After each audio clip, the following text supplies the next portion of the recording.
Hey, welcome to the For the Masses podcast. My name is John Barrett, your host. Hey, I'm coming through with like multiple bangers. I'm like finding different people to provide value for you all, and it's incredible. All right, but before we get into the guests for this week, we have admin tasks we have to take care of because we do what we have to do. Right. So please follow us on all platforms at For the Masses podcast and on YouTube at JB the Masses podcast. All right. If you're listening right now, stop and go over to the YouTube and subscribe. Okay, let's get the subscriber count up.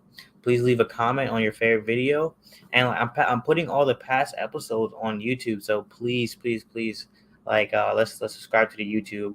All right, and leave a review on your favorite podcast platform. Okay, it helps us a lot, and I'm super grateful. We have Anchor supporters up, so if you want to support the podcast monetarily, you can as well. Okay, and leave me a voice note. Leave me a voice note. Let me know how I can improve it, and maybe I'll try to include some of the clips in future episodes. Okay, we're 1 year in and we're growing. All right. So this week I have a real estate mogul. One of my little sisters, and I just seen her grow into a beautiful woman, and she's like pursuing her passions, and she always talked about it, getting into real estate, and she finally is just like doing it, and I've seen her grow into it, so I'm super excited to have Kobey Quamina on. Kobey, how you doing? Hi, how are you? Hey, I'm doing well. I'm super grateful you took the time out of your busy schedule to jump on a podcast. Thank you. Thank you for having me. I'm definitely grateful for the invite. I know we've been trying to kind of coordinate it for a little while and things like that. So I'm super happy to be here too. No, absolutely, and God has a reason for everything, so I know this is the right time for it. For sure. Absolutely.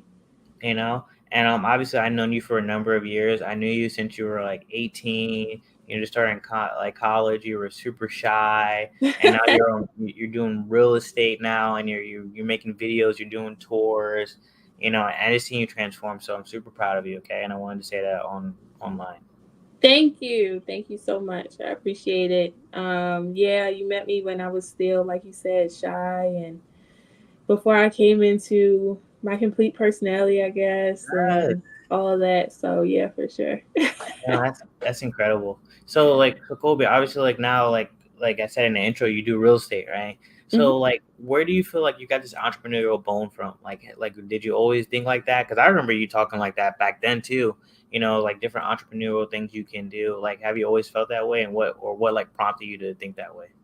I think what got my start with that entrepreneurial mindset was really high school. So, um, a little bit about me: I'm from Baltimore, Maryland, born and raised. I went to school in I went to college in West Virginia, but I went to high school at Cristo Rey Jesuit, which is a private school here, and they have an internship program. So one day out of the week, we got to go to work. My first year there, I worked at because I transferred into Cristo Rey during my 10th grade year. So my first year, I worked at the radio station, actually, Oh wow. where they have where 92Q is and Magic 95.9.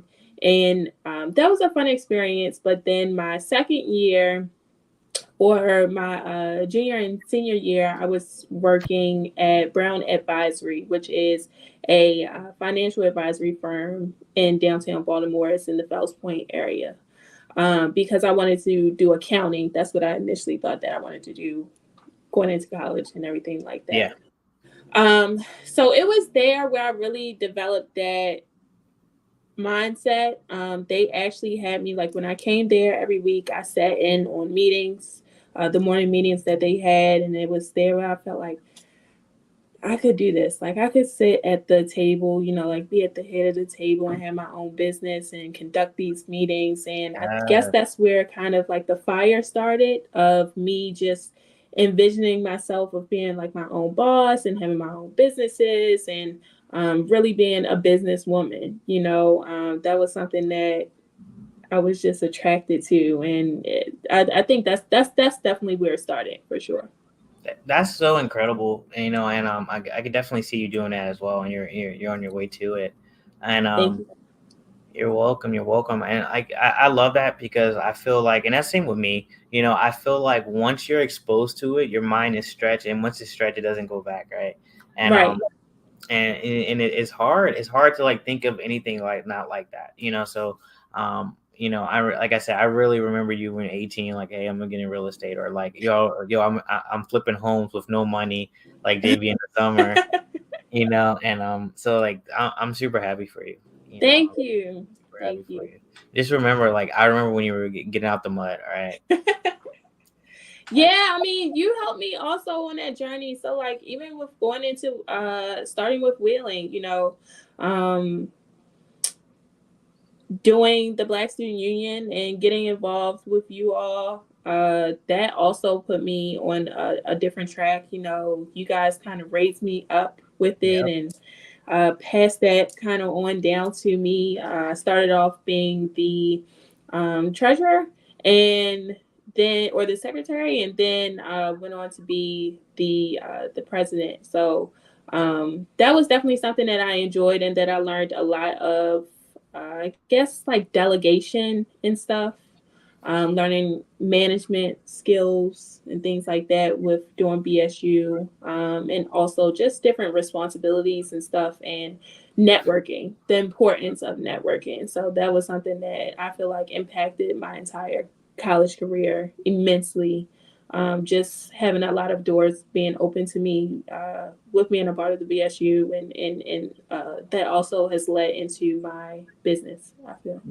no, that's incredible, and I'm super happy it was that impression on you, because it really was like you were bred for it. And so everyone listening, we went to a Catholic university in West Virginia called Willing Jesuit University, is a Jesuit Hmm. school, and she obviously went to a Jesuit high school, as she mentioned before, and we started the Black Student Union there, like it was the first Black Student Union, and as we started to matriculate, we had to identify people to take over for us, because we wanted to keep going. You know, it was something noble. At the time, it wasn't more for like entertainment. It was just for us to band together. It was 2016-ish time when there was a lot going on socially. So it was super important to us, and we were like super passionate about it. But Kobe, was a freshman, and just like sitting in on our meetings, seeing how we conducted ourselves, as we were meeting these people in the community, and we were networking. We were like just trying to make sure we made our presence known. And Kobe was like present for all of it, and she was like super quiet at the time, but yeah, like now that I think about it, you had like a really good progression up so you could take it up. And then eventually you start working in higher education, and you're able to like Hmm. mentor other people up into like, hey, this is how you dress business casual, this is how you speak, when you're in Hmm. public forums, and you've done some speaking engagements too. Hmm. I saw that in you from a young age. So it's just crazy, right? Silo Kobe, and then you're doing like MLK convocations and things like that. So Yeah. it gives me joy. It gives me joy, and I'm not gonna cry while we're talking about the podcast, because you know, Don't make yeah, me tear up. You and played a big role though. I mean, invited me to one of my first convocations. You helped me with a lot, especially breaking down my show and things like that. So you helped me along both in my college journey, and then again, I feel like all of that has led into my business career and my professional career. no, I know, I appreciate it, and you're just doing amazing. And so why real estate? What makes you choose real estate? Real estate. So real estate, my first introduction, I guess, to real estate was through wholesaling. Okay. And I discovered that in, I would say, going into my junior year of college. So I guess like the summer of 2018 or so. I was on YouTube one day watching videos, and I came across an interview with Mark Witten, who is a investor and wholesaler, flipper, all of that. He's from Baltimore, actually, and he was on the Breakfast Club during an interview. And I just watched it, and he described like the whole process of wholesaling. So wholesaling is when you pretty much you find a property at a discounted rate, you get it under contract, and then you go and you sell the contract to an investor, an end buyer, um, for a spread, pretty much. So you can lock the property up for say 70K. go and sell it to an investor for 80K, you get the 10K spread. That's wholesaling. In short, that's the simplest type of definition for it. So that was something that attracted me immediately, especially because it was something where you didn't have to have any money down, you didn't have to have your license or things to do that. So that's what got my interest into real estate overall. And I was studying that at the time. I was in college, and I was still an accounting major. I realized early on that accounting wasn't my favorite thing. Yeah. And I think that sparked me to look into other things. So that year, when I went back to school, I knew that I wanted to do real estate and wholesaling. So I changed my major from accounting to business finance, and I already had enough credits to keep accounting as a minor. So when I graduated in 2019, I had a degree in business finance with a in business with a concentration in finance and minor in accounting. Um, and then I just felt like during that time I was studying it. Studying it, and one of my friends told me to look into being a real estate agent. Mm-hmm. And the whole time, I really didn't want to get my license. Yeah. Ironically enough, I just said, like I want to do wholesaling. I'm going to do wholesaling to build my capital up, and then I'm just going to invest. I don't want to have my license. I don't want that responsibility. Da da da. Yeah, absolutely. Right. So it wasn't until 2019 I decided to go back and get my master's, and I did a GA program up at Wheeling, and then the pandemic hit, and we were home, and I started going, like, just diving into wholesaling. So I created my LLC in the spring of 2020. And then I was talking to a lot of people, and they said, like, really just pressing an issue kind of getting my license. And I started realizing the benefits of having my license as well, and how it can help me with my wholesaling Yeah. business, because essentially you would cut out like a middleman, right? So that's what kind of sparked me into getting my real estate license and going on the retail end. But I just love real estate overall. I mean, once I discovered wholesaling and then understanding like investment and flipping, and how you can take a home that might be vacant and boarded up. And I'm from the city, like we have a lot of these vacant homes. So seeing how you can just build that transformation and just turn something that's ugly and turn it into something that's beautiful. I love that. The joy that people have when they purchase their first home, especially when people think that they might not be in a position to do that, or, just that feeling of having your own, and to be able to play a part in that, in any type of aspect, whether you're the agent, the investor, the wholesaler, the staging person, Yeah. you know, that's something I think that all of the aspects of it is something that's really attractive to me, and why I chose to go into real estate. That's awesome. So and this in just in general, like you were attracted to like the fact that like you could like wholesale a property without like owning it like yourself essentially, and that was like the spark for you. You would say? Yeah, I would say for sure. And to be able, I always thought that the real estate path, or the real estate field, was something like attractive and something I consider to be more elite, I guess. Just having that knowledge of knowing how to work these numbers and things like that, and being able to do that. And really, it's a business where you're an entrepreneur. Yeah. You have so many ways to be your own boss in real estate, and to be able to build generational wealth. So that was my thing. I wanted to wholesale and then get into investments, like rental properties, fix and flips, all that, so that I can have passive income and then generational wealth. I don't want to work until I'm in my upper Yeah. 50s or whatever, I want to be able to sit back and let my businesses and my money essentially work for me. And I felt like real estate was one of those paths that um, would allow me to do that, and also something that I really was passionate about, and just that sparked my interest. No, that's incredible, and like it's great that you're thinking so long range. I think it's only going to benefit you and your family long term. Hmm. And that's so incredible. So like, how has your goals changed since you got your license? Like, are you still going to wholesale and then go the investment route, or like, what's your plan now? Yeah, so since I got my license, well, I'll say overall in general, my goal and long-term goals for real estate is to have a business for essentially every step of it, every stage of it. Yeah. And again, like I have a wholesaling business, and working on my property management license so that I can incorporate that into that.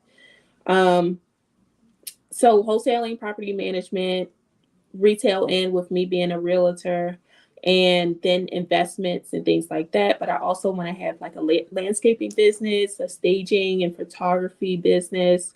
Um, you have so many different Yeah. people who work and play, and I think that's what I have learned as being an agent, just with doing transactions and deals, like going through the process of listing a home. So you have to call the people who are going to do the staging, the people who are going to do the photography, the people who hang the signs in the Yeah. yard. Like those are all different businesses. I want to have a business for all of those parts. And I want to be able to have those businesses in order to create job opportunities, and internship opportunities for at risk youth, um, in here in my city. And that is something where I feel like I think I'm meant to help people, in a way. I've Yeah. always felt inclined to try to help others or do what I can to try to kind of make an impact on other people. Being from Baltimore, you see that it's a lot of people who, especially a lot of children, who just fall victim to their environment. You Yeah. know, I was grateful and thankful and blessed enough to have a family and a support system, who, I had a mom that kept me in private school, parents that kept me in private Yeah. school. I was able to go away to school. I went to school in West Virginia, of all places, being from Baltimore. And I was able to excel there. Yeah. I went back, got my master's and everything. Yeah. So um, I just realized that everybody doesn't really have that support system like that, or have people who are pushing them like to go to the next step and things. So I wanted to be able to kind of create that for other youth in the city, and I think that real estate is going to be the way that I'm able to accomplish that goal. That's awesome. That's a vehicle to like start helping people and helping your community. Yeah, That's incredible, and that's noble. That's a blessing, and I pray you get everything you're looking to achieve. thank you. 100%, 100%. So like you're trying to be a one-stop shop, right, Yeah. in the real estate space, and I think that's like incredible. Like that's definitely like and I hear people talk about that too, but like that's incredible, and I know you can do it, right? And so as it relates to like your favorite part of real estate thus far, what's your favorite part? Learning. Learning. I would say learning. Every day you learn something new. When I was wholesaling, I learned something new, every day, throughout that process. And as an agent now, I am learning so much and learning the importance of really networking with people and meeting, putting yourself out there. Um, but also just learning, like getting to meet mortgage lenders and things like that, and they educate you on a different end. Learning the market, learning behavior, client behavior, buyer behavior, seller behaviors, things like that. Um, how investors think, things like that. Like just learning is my favorite part of it. It's definitely something where you can just soak up all of it. I love obtaining knowledge.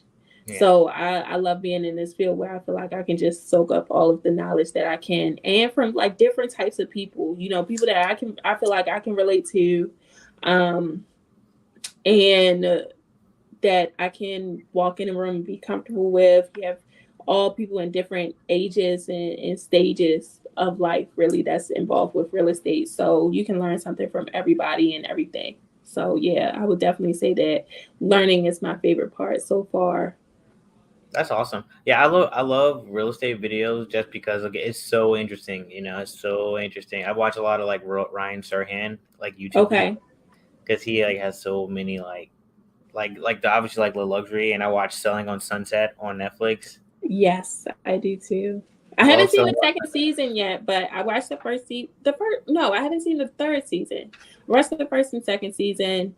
Um but yeah, I love Selling Sunset. $1 million homes. So it's just a Whoa. blessing. I hope I get to that level one day. You will, you will. Yeah, being a luxury agent. You will. And I say this because like I think like you mentioned the learning aspect. So obviously you're coachable, you know. And I Mhm. see your group, the real estate group that you're with. They tag you a lot and stuff like that. And it seems like you're Yes, coachable. You know. I love my real estate group. I think that's one of the most important parts of being when you're an agent. You have to find the place that's right for you. Yeah. Finding a good brokerage that's right for you. That's so important. Somewhere where you feel like you get the support and the education that you need. Because in class, like when you're learning, you're pretty much learning just the legalities of it, Yeah. right? You're learning what you can and cannot do, your duties to your client, um, things within that type of spectrum. They don't teach you how to prospect, how to go out in the field, door knock, make cold calls, deal with rejection Yeah. on a daily. You might make 100 calls a week and only get 5 responses, and you might only get one listing from that, if that. You know what I mean?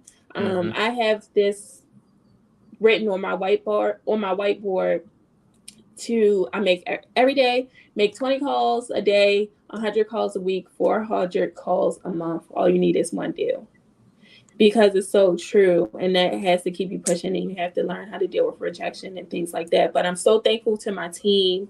They have helped me so much. All the guys on my team, Leon, our team lead, Corey, Justin, they are so knowledgeable of the field, and I love being on a team with them because they are so willing to help me. Yeah. Even when I feel like I'm asking a dumb question, they're like, "No question is ever a dumb question," and they always reassure me as well. So I love being a part of the Benji group of Caldwell Banker Realty. Yeah. Um, they're just a great team, amazing team. You know, good group of people. We are a good group of people overall, all Black, African Americans. So I love that. That's awesome. That's awesome, man. It definitely seems like a cool place and cool people, so I love that for you. So Yeah. my next question though is right. So, well, I'm gonna give you a recommendation. There's a book called Go for No, right? Okay. It's a sales book. And basically the premise of it is like you're kind of like looking for the no's because like the more no's you get, the sooner you get to your yes. So they have you Mm-hmm. develop a no quotient, and it's kind of like counterintuitive, but like you go through the no's, and you get the yeses. So Okay. I highly recommend that book to you and anyone listening. It's called Go for No.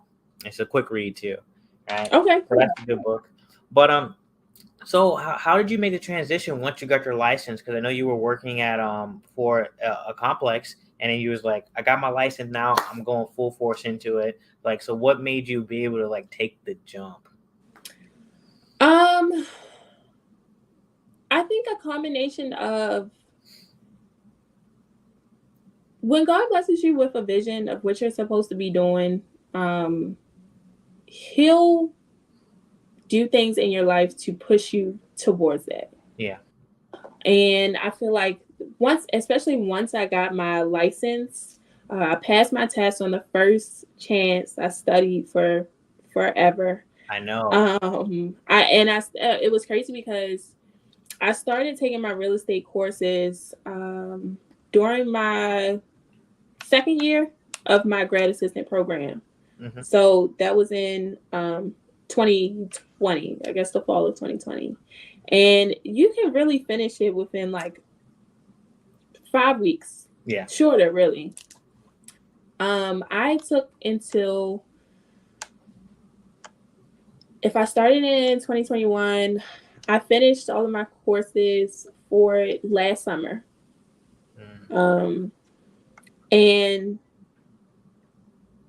or 2020, the fall of 2020, I finished all of my courses and stuff in the summer of 2021. And then I was studying for the exam from like the summertime until January is when I took my test and Mm. exam. I was taking my courses on my own time while I was in school, getting my master's, working two jobs. So Yeah. I was juggling a lot at that time. But once I started working for the apartment community, I took that job as really something to be temporary anyway, Yeah. right? I wanted to have something that was in the uh, career path and field of the real estate industry. Um, but I didn't want to put myself in a job where, even with having a master's degree, I knew that I could have gotten a different job that would have paid me more, but I didn't want to get comfortable and Yeah. complacent with that. So I took that job for those reasons, with knowing that it was something to be temporary.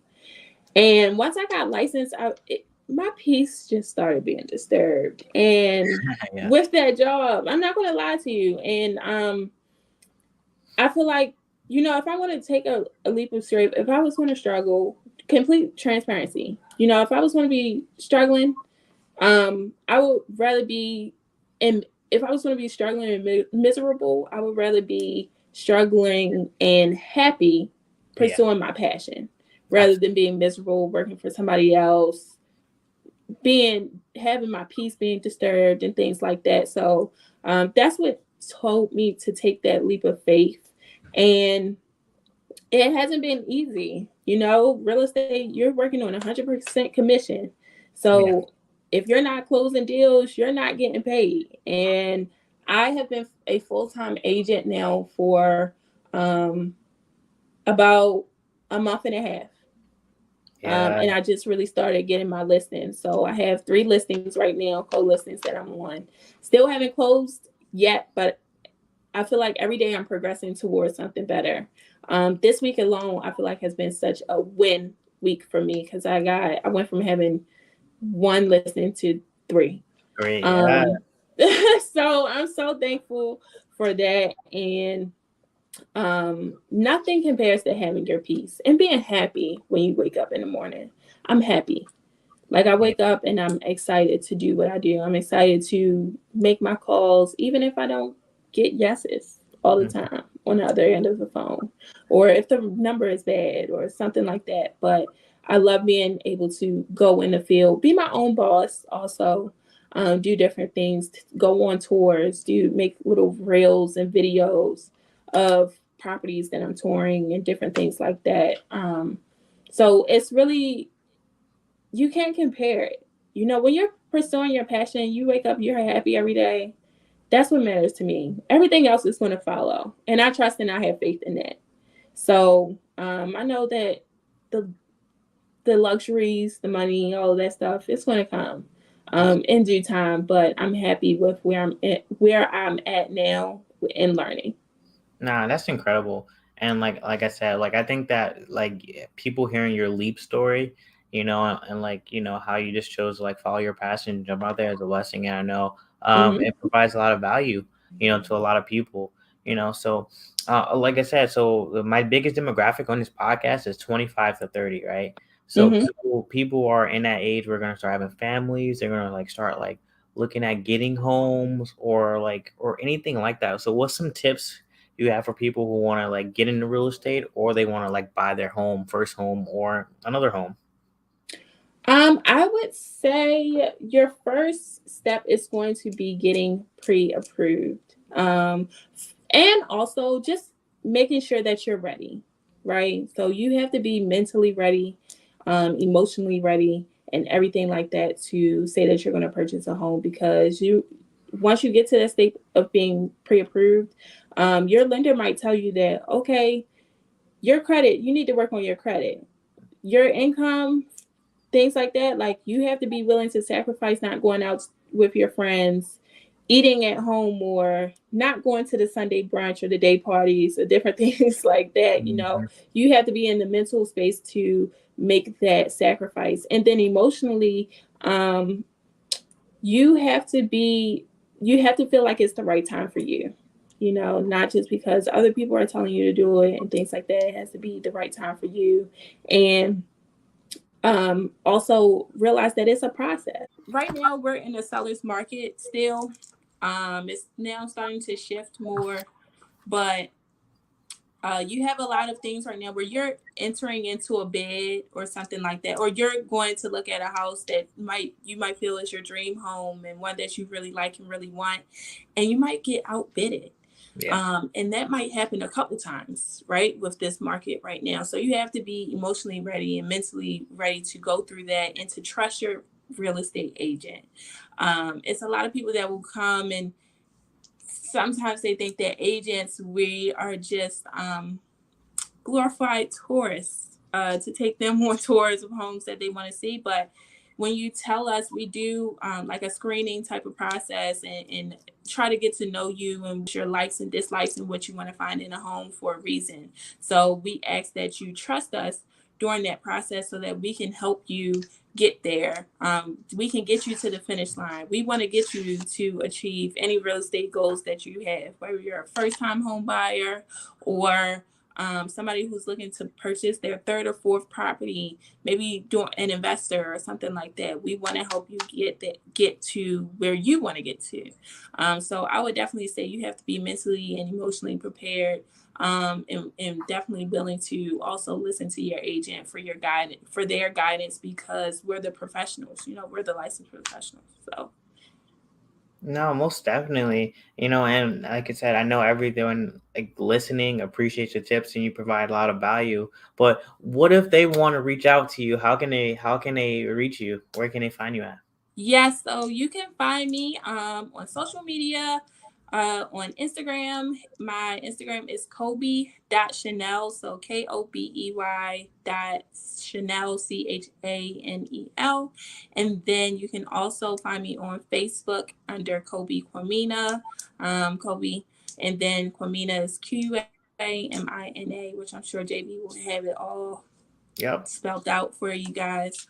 And then also, like via email, my email is Kobe.Quamina@cbrealty.com. And you can go to my team's business page at Benji Group, at thebenjigroup.com. Most definitely, most definitely. Colby, I'm super proud of you and I appreciate you jumping on the podcast. Thank you so much, JB. Thanks for having me. No, no, thank you. And it means the world to me and we'll talk soon. All right, we will. Hey, hey, what a phenomenal episode of young Kobey Quamina. She mentioned a few things, a whole bunch of jewels in this episode. She mentioned like, she got a seed and her mind stretched, and once it stretches, it doesn't go back, right? So I'm super happy that she's like decided to go that direction, A, and then B, like just willing to like put everything to the side and go after what she wants, and she's always been like that. So it's super inspirational for me, so I know it is for you as well. I appreciate everyone for listening. All of her information will be in the notes below. So replay this episode, and start going after what you want today. Hey, definitely a blessing.